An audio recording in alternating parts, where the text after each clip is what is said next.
Assalamualaikum warahmatullahi wabarakatuh. Baiklah, kami dari kelompok 1 yang beranggotakan saya sendiri itu Mukri Akbar dengan NIM 2061920, terus Trina Pitasari dengan NIM 2061927 dan Juanda Saputra dengan NIM 2061934. Di sini kami akan menjelaskan tentang manajemen laboratorium. Pertama, pendidikan. Pendidikan adalah usaha sadar untuk mewujudkan suasana belajar dalam proses pembelajaran agar peserta didik secara aktif mengembangkan potensi dirinya untuk memiliki kekuatan spiritual keagamaan, pengendalian diri, kepribadian, kecerdasan, akhlak mulia, dan serta keterampilan yang diperlukan dirinya.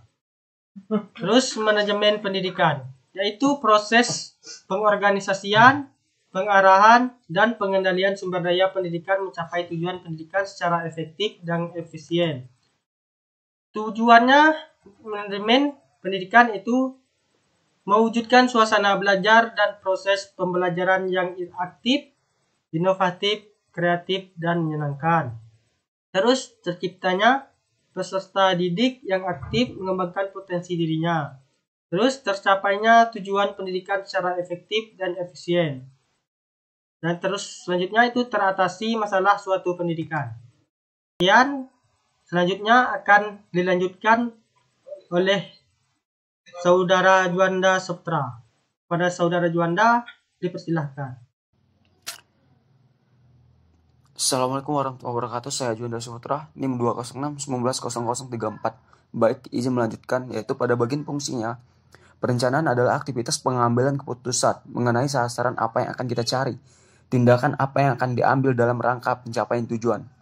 Kemudian, pengorganisasian diartikan sebagai kumpulan orang dengan sistem kerjasama untuk mencapai tujuan bersama.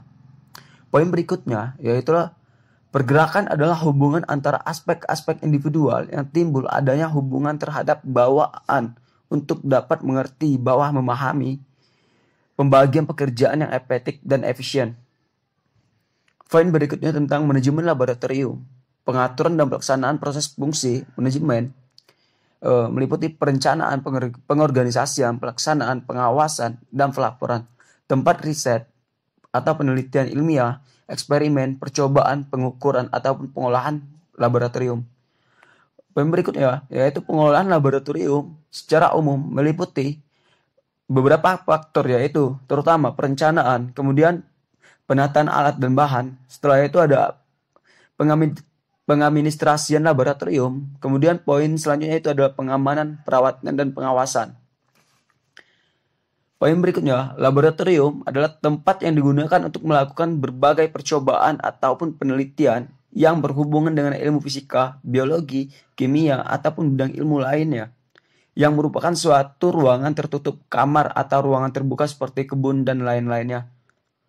Baik, mungkin itu penyampaian dari saya dan akan dilanjutkan oleh teman-teman saya.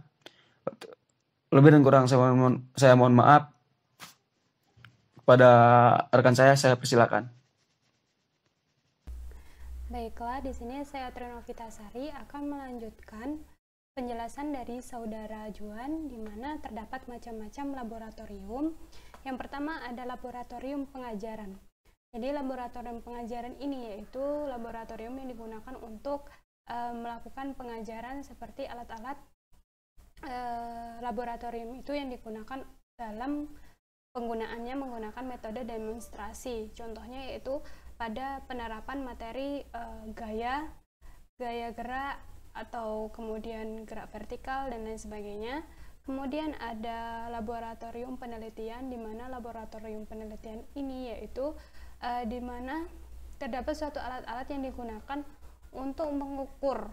Contohnya yaitu untuk mengukur berbagai macam keadaan, contohnya pengukuran suhu, pengukuran kelembapan, menggunakan alat-alat laboratorium. Nah, jadi sehingga disebutlah suatu laboratorium penelitian. Jadi kedua laboratorium ini dapat digunakan atau diterapkan baik di SD, SMP, ataupun SMA dan sama-sama dapat dijadikan sebagai penelitian. Selanjutnya ada fungsi laboratorium. Fungsi laboratorium yang pertama yaitu sebagai tempat berlangsungnya kegiatan pembelajaran biologi secara praktek. yang memerlukan peralatan khusus. Kemudian ada sebagai tempat yang dapat mendorong semangat peserta didik untuk memperdalam pengertian suatu fakta yang diselidiki atau diamati. Kemudian tempat display atau permanen, kemudian sebagai tempat bagi siswa untuk mempelajari suatu karakteristik dan lingkungan melalui optimalisasi keterampilan proses serta pengembangan sikap ilmiah. Kemudian sebagai tempat siswa berlatih menerapkan keterampilan proses sesuai dengan kebutuhan pembelajaran biologi yang mengutamakan proses selain produk. Kemudian memberikan kelengkapan bagi pembelajaran teori. Jadi fungsi laboratorium itu selain untuk pengamatan juga sebagai penguatan daripada teori. Selanjutnya ada manfaat laboratorium. Manfaat laboratorium itu yaitu sebagai sumber belajar dan mengajar dengan menggunakan metode pengamatan dan metode percobaan dalam proses belajar mengajar. Kegiatan laboratorium itu praktikum turut berperan dalam mencapai 3 tujuan pembelajaran. Di antaranya yaitu ada keterampilan kognitif, efektif, dan psikomotor, di mana keterampilan kognitif ini yaitu meliputi penguasaan daripada teori yang digunakan untuk praktikum. Kemudian keterampilan efektif yaitu keterampilan peserta yang mengikuti kegiatan praktikum dalam bekerja sama, kemudian menghargai keterampilan teman yang lainnya dalam berbagai bidang dalam suatu laboratorium. Kemudian ada keterampilan psikomotor, yaitu di mana keterampilan ini yaitu contohnya keterampilan dalam menggunakan alat-alat laboratorium sehingga dapat berjalan dengan baik. Baiklah, sekian pemaparan materi dari kelompok kami. Kurang lebihnya kami mohon maaf. Saya akhiri, wabillahi taufiq wal hidayah. Wassalamualaikum warahmatullahi wabarakatuh.